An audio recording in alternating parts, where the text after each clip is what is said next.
winter of 1976-77, one storm after another buried the Northeast under record amounts of snow.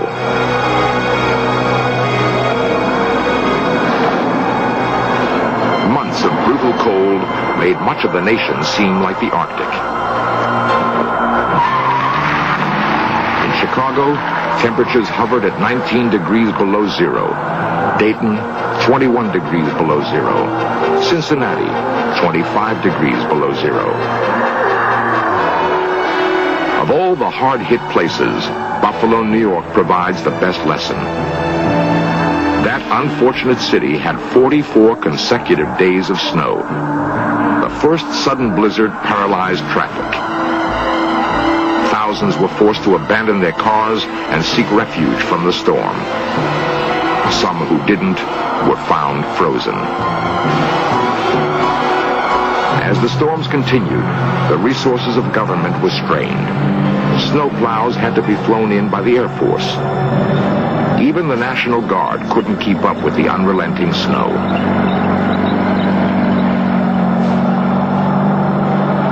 Just how long can a modern city hold out when whole regions are cut off from food and fuel? When the weather turns on us again, how thin is the margin between life and death?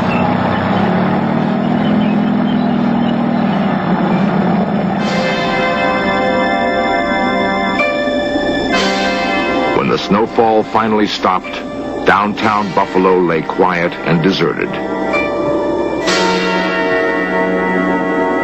Businesses remained closed for weeks. The airport was unusable. There was no way to reach or leave the city. The mail could not go through. Supplies of food and drugs ran perilously low. Ambulances could not reach the sick. For the old and infirm, it was a time of pain and misery. Suppliers of natural gas had to put emergency plans into effect, cutting off thousands of users. Electrical utilities ordered temporary blackouts.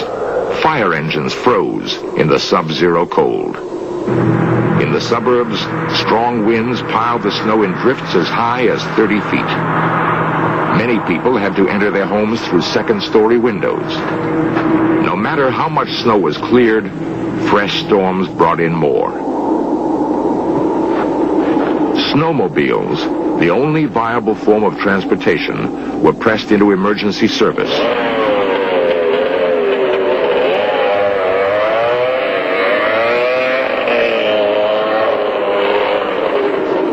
Pat Bushnell remembers how the Buffalo storm began. It was terrible. It was the worst winter that we have ever had around here. When I left work, knowing it was bad, but still thinking I could get home, gone maybe 3 miles from work and realized that the roads were closed at that point. You couldn't walk. The wind coming right off the lake at that point, it's right in downtown Buffalo, was so brutal that you just couldn't walk. So I sat for a while, just sat and waited in the car, and finally, realized that it was hopeless. The thought of freezing to death, that's kind of frightening. My worst fear at that point was the children. I was worried sick about them. They were in the house alone. That was the biggest worry. To go through that every year just wouldn't be worth the fight. And it's a fight. It's a real fight.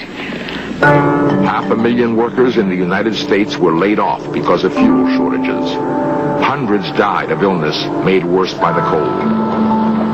Had the storms continued much longer, millions would have been in jeopardy for lack of food and fuel. The experience of 1977 leads us to imagine the disaster the future might bring. In the descent to an ice age, one severe winter would follow another. Eventually, the snows of Buffalo would never melt. Increased demand for heating fuel would trigger an energy crisis beyond anything we can imagine. Winters in Dallas and Atlanta would grow cold and icy. Snows would blanket Southern California and northern Florida. The people of Mississippi and Alabama would have to contend with old-fashioned New England winters.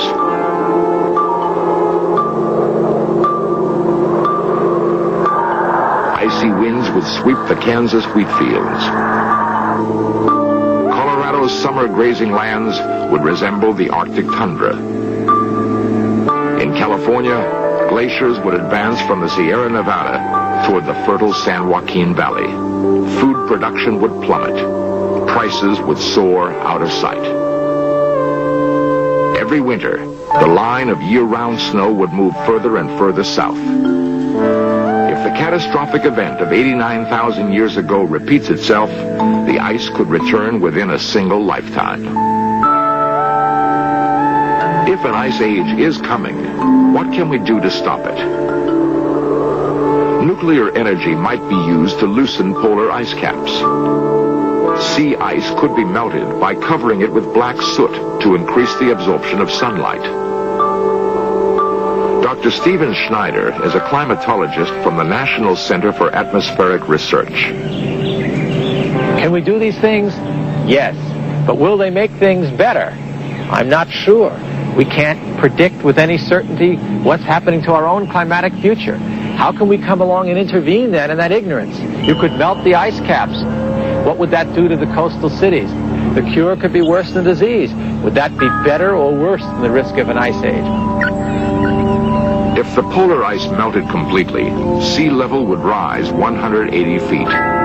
New Orleans, San Francisco, and New York would be submerged. Clearly, one of the future's great problems will be to survive the next ice age. We now continue with In Search of.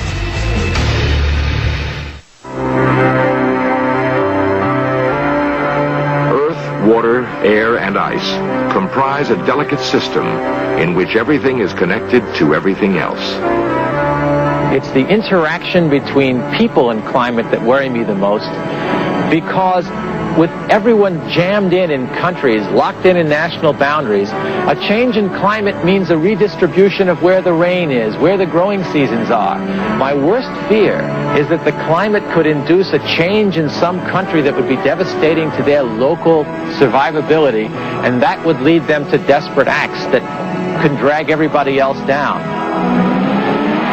In the past, weather disasters have fostered a spirit of mutual concern.